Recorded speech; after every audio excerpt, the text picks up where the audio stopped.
Balapur India का एक छोटा सा कस्बा था। यह कस्बा अपनी सादगी और शांति के लिए जाना जाता था। यहाँ के लोग बहुत सीधे और मेहनती थे।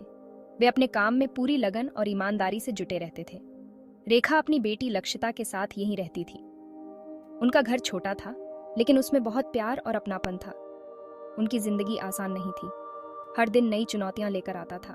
मैं घरों में काम करके, सफाई करके, घर साफ करके पैसे कमाती हूँ। ये काम कठिन है, लेकिन मुझे अपनी बेटी के लिए करना पड़ता है। हर दिन एक संघर्ष था, लेकिन रेखा ने कभी उम्मीद नहीं छोड़ी। वह हमेशा अपने सपनों को पूरा करने के लिए प्रयासरत रहती थी। लेकिन रेखा ने कभी उम्मीद नहीं छोड़ी। उसकी आंखों में हमेशा एक चमक रहती थी। उसका लक्षिता के लिए एक सपना था। वह चाहती थी कि उसकी बेटी एक दिन बड़ा नाम कमाए। वह चाहती थी कि उसकी बेटी अच्छी शिक्षा पाए। शिक्षा ही उनके जीवन को बदल सकती थी। रेखा का मानना था कि शिक्षा ही बेहतर जीवन की कुंजी है। वह लक्षिता को पढ़ाई में हमेशा प्रोत्साहित करती थी। मैं लक्षिता की स्कूल फीस के लिए जो भी रुपया बचा सकती हूँ, बचाती हूँ। ये मेरे लिए बहुत महत्वपूर्ण है। जो भी रुपया बचा सकती हूँ, बचाती हूँ। हर एक पैसा मायने रखता है। लक्षिता एक होशियार और पढ़ने लिखने में तेज बच्ची थी। वह हमेशा अपने काम में ध्यान लगाती थी। वह जानती थी कि उसकी माँ उसके लिए कितनी मेहनत करती है। वह अपनी माँ के सपनों को साकार करना चाहती थी।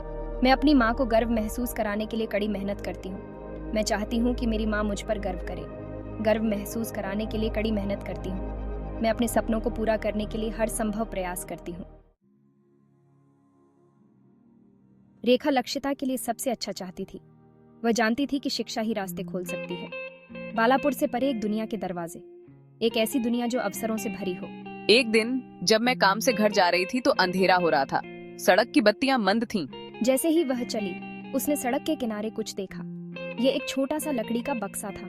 ये पुराना और धूल भरा हुआ लग रहा था। रेखा को उत्सुकता हुई। उसने उसे उठाया और खोला। अंदर उसे एक खजाना मिला, सोने के गहनों से भरा एक डिब्बा। रेखा का दिल धक से रह गया। उसकी आंखों में एक चमक आ गई, जैसे किसी ने उसकी खोई हुई उम्मीदें लौटा दी हों। क्या यह सच हो सकता है? क्या उसकी किस्मत ने आखिरकार उसका साथ दिया है?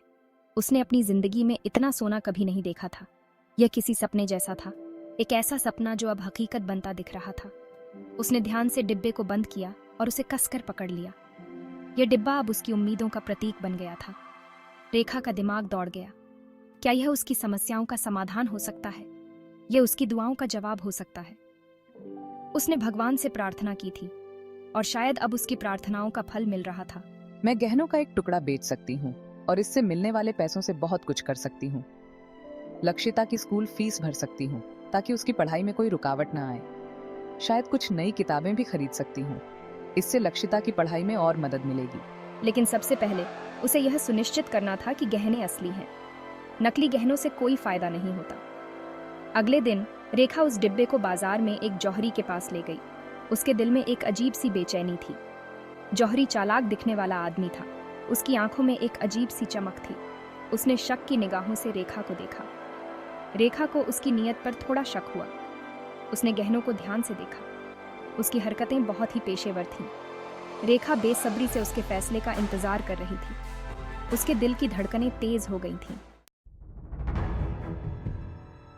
जौहरी ने अपना चश्मा लगाया। उसने अपनी आंख पर एक आवर्धक लेंस लगाया। उसने बड़े ध्यान से हर एक गहने की जांच की। रेखा ने अपनी सांस रोक रखी थी। यह गहना बेकार है। यह तो बस सस्ता धातु है। रेखा का दिल टूट गया। उसने सपने देखने की हिम्मत की थी। अब उसकी उम्मीदें धूमिल हो गई थीं। लेकिन यह असली सोने जैसा दिखता है। ये बेकार नहीं हो सकता। तुम्हें सोने के बारे में क्या पता? रेखा ने खुद को छोटा और महत्वहीन महसूस किया। शायद वह सही कह रहा था। रेखा उदास होकर घर लौट आई। उसने लक्षिता को सब कुछ बता दिया। लक्षिता ने धैर्य से सुना। उसने गहनों को देखा। उसने कुछ देखा, कुछ ऐसा जो जौहरी से छूट गया था। माँ, यह निशान देखो। यह एक हॉलमार्क है, एक असली सुनार का निशान। रेखा की आंखें चौड़ी हो गईं। उसने इसे पहले कभी नहीं देखा था। लक्षिता सही कह रही थी, गहने असली थे। जौहरी ने उन्हें धोखा देने की कोशिश की थी। रेखा गुस्से से भर गई। कोई इतना बेईमान कैसे हो सकता है? लेकिन लक्षिता ने उसे शांत कराया। माँ, हम सच जानते हैं, बस वही मायने रखता है। रेखा और लक्षिता ने गहने एक ईमानदार व्यापारी को बेच दिए। यह एक महत्वपूर्ण निर्णय था जिसने उनके जीवन की दिशा बदल दी। उनके पास लक्षिता की शिक्षा और बेहतर जीवन के लिए पर्याप्त पैसे थे। साल बीत गए और उन्होंने अपने संसाधनों का बुद्धिमानी से उपयोग किया। लक्षिता ने अपनी पढ़ाई में सफलता हासिल की।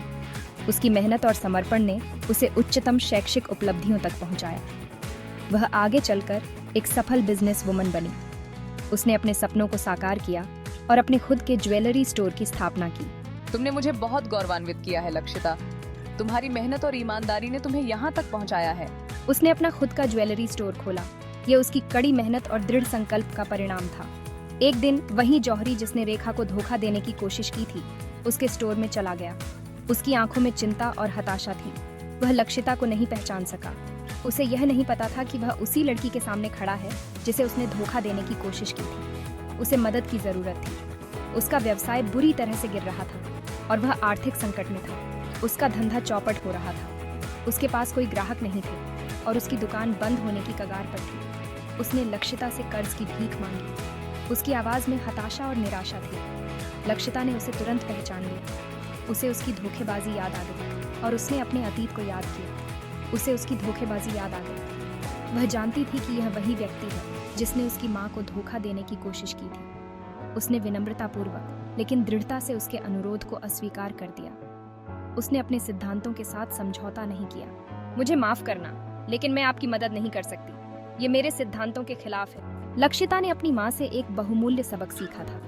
उसने सीखा कि ईमानदारी और नैतिकता सबसे महत्वपूर्ण है। ईमानदारी और कड़ी मेहनत ही जीवन के असली खजाने हैं। यही वह मूल्य हैं जो हमें सच्ची सफलता और संतोष प्रदान करते हैं।